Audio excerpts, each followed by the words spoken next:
చీర కట్టనన్నది, మామ తెచ్చిన మల్లెపూలు ముడవనన్నది, ఒకటి చేత ముట్టికాయ తింటేనన్నది. నానా నానా నాకు కథ చెప్పవా? అబ్బా వెళ్ళి మీ అమ్మని అడిగమ్మా, నాకు చాలా పని ఉంది. అమ్మా అమ్మా నాకు కథ చెప్పగా నాన్న చెప్పమంటే చెప్పట్లేదు. అవునా, ఏదో పనులు కన్నాడా? అవునమ్మా, నాకు తెలుసు, ఎప్పుడు ఇంతే. సీఎం కూడా ఇంత బిజీగా ఉన్నాడు. నాకు ఒంటింట్లో పనుందమ్మా, వెళ్ళి మీ నాన్నమ్మని అడుగుపోతాను. మీ ఇద్దరు ఎప్పుడు ఇంతే, కథ చెప్పరు, పాట పాడరు. అసలు నేనేమడిగిన ఆత్మని ఉంది తను ఉందని అంటాడు. నానమ్మ నానమ్మ నాకు కథ చెప్పగా విన్నట్లాగనే. నా బంగారు తల్లి, నా చిట్టి తల్లి, అలా పెరట్లోకి వెళ్ళి చెప్పుకుందాం రా అన్న.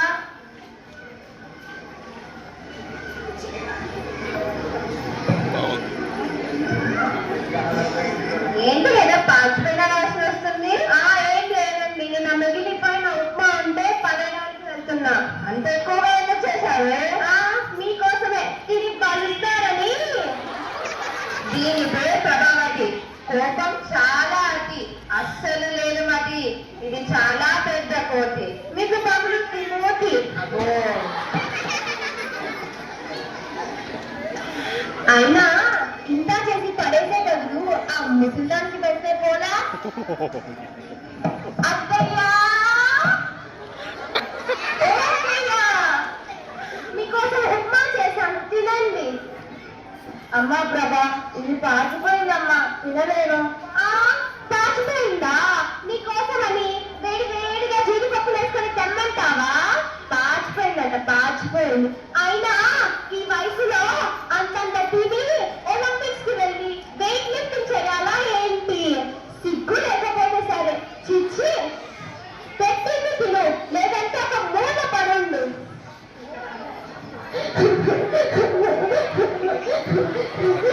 ఏమండి, వెయిట్ వెళ్తే మటుకు నేను చాకరీ చేయలేనండి. నీకు ఇప్పుడేమైంది?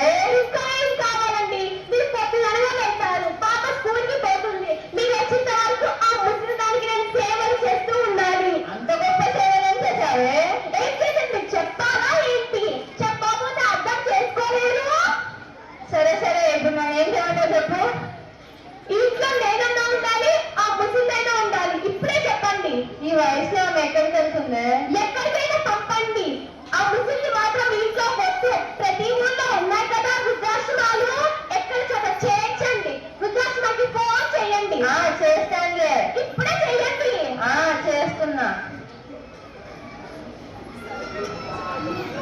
హలో, ప్రొద్దుటూరు వృద్ధాశ్రమా అండి? ఒక ముసలాలను మీ ఆశ్రమంలో చేర్చాలనుకుంటున్నాను. ఏంటండి? ఆవిడ మా అమ్మనేనండి. అనాథలు మాత్రమే చేసుకుంటారా? సరేనండి. ఏమి అనాథలు మాత్రమే చేసుకుంటారట? అనాథాన్ని చెప్పండి, వేరే ఊరికి చేయండి. చేస్తున్నా. హలో, కడప వృద్ధాశ్రమా అండి? ఒక ముసలాలను మీ ఆశ్రమంలో చేర్చాలనుకుంటున్నా. ఆమెకు ఎవరు లేరండి. రేపు రమ్మంటారా? సరేనండి. ఇవాళ వచ్చినామో చెప్పండి. ఏం చెప్పాలో కూడా చేతగాదు. చిచ్చి. ఏంటి నాన్న, నాన్నమ్మని ఎక్కడ తీసుకెళ్తున్నారు? నీకెందుకే? నోరు మూసుకొని చదువుకోపో. అమ్మను కొంచెంసేపు ఆగు. చెప్పు నాన్న, ఎక్కడ తీసుకెళ్తున్నాను నాన్నమ్మని? ఏం లేదమ్మా, నాన్నమ్మకు వయసు ఎక్కువ అయిపోతుందిగా, ఇంట్లో సరిగా చూసుకోలేకపోతున్నామని ఆశ్రమంలో చేర్పిద్దామని ఫోన్ చేస్తున్నా. అవునా? అయితేనమ్మా నాకు కూడా ఇవ్వ నాన్న. మీరు ముస్లిం అయ్యాక మిమ్మల్ని కూడా అక్కడికి పంపిస్తా. చూడండి ఎలా మాట్లాడుతుందో. ఆ ముస్లింకాని గారాలం వల్ల ఇది ఇలా తయారవుతుంది. అమ్మ నేను కొంచెం బాగమ్మన్నానా? ఇందాక పాచిపోయే తిండి మా నాన్నకు పెట్టావే, అదైతే నువ్వు తినచ్చు కదా, లేకపోతే నాన్నకు పెట్టచ్చు కదా, కానీ నాకు ఇవ్వచ్చు కదా. ఎందుకమ్మా నీకు నాన్నమ్మంటే అంటపోతాం? అయినా నీ తెలివి ఏమైంది నాన్న? నువ్వు నన్ను చిన్నప్పుడు ఎంత బాగా చూసుకుంటావు కదా, నాన్న కూడా నేను అంతే బాగా చూసుకుంటే కదా. ఆ మాత్రం అర్థం కాలేదా? అయినా నీకంటే నన్ను నాన్నమ్మనే బాగా చూసుకుంటుంది. రోజు కథలు చెప్తుంది, పాట పాడుతుంది, నాతో ఆడుకుంటుంది. మీరేమో పని ఉంటే తప్పించుకుంటారు.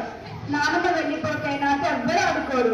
అందుకే నన్ను కూడా నాన్నమ్మతో పాటు పంపించండి. అప్పుడు మీ ఇద్దరే హ్యాపీగా ఉంటారు. అంత పెద్ద పెద్ద మాటలు మమ్మల్ని బాధ పెట్టకు తల్లి. మరి నాన్నమ్మ బాధపడదా అమ్మ? మా తప్పు తెలుసుకున్నాం తల్లి, క్షమించు. నన్ను కాదు, నాన్నమ్మ క్షమాపణ అడగండి.